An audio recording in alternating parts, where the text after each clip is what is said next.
د شاوروس بند د دریو عمده اهدافو لپاره جوړ شوی چې یو د هغې څخه کابل ښار اوسېدونکو ته د اوبه برابرول دي، د ځمکې لاندې اوبه تقویه کول او همدارنګه د کرنیزې سیمې خړوبول دي، چې په اوس مهال کې په هغه لومړني هدف چې هغه کابل ښار ته د اوبو رسول دي په هغې باندې تر اوسه کار نه دی شوی.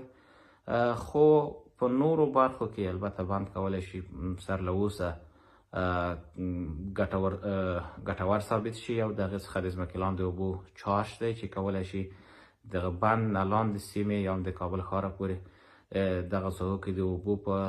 ځمکې لاندې په اوبو لوړوالي باندې مثبت اغېز ولري او په دې توګه به د کابل ښار ممکن ورو ورو د دغه بند خواته لا وغځېږي. د دې ترڅنګ نوې کرنیزه ځمکه نه ده رامنځته شوې، خو بند کړی شي په همدغه اوسنۍ ځمکه خړوبېدونکې ځمکه چې د اوبو د کمښت سره مخامخ په منظم ډول خړوبه کړي. د دې ترڅنګ بند به ورو ورو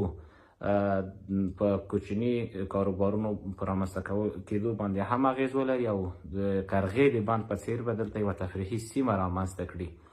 چې دا پخپله کولی شي په همدغه شاوخوا سیمو کې کوچني کاروبارونو ته زمینه برابره کړي. خو که موږ په ملي اقتصاد کچه ورته وګورو، بند په هغې باندې ډېر زیات اغېز نشي لرلی ځکه کوچنی بند دی او د اوبو زیرمه یې هم کوچنۍ ده. د دې ټولو ترڅنګ بند کړی شي د سیلابونو مخنیوی وکړي او په دې توګه به دغه د بند نه لاندې سیمې چې پخوا د سیلابونو څخه زیانمن کېدلې دا به ورڅخه خوندي وي.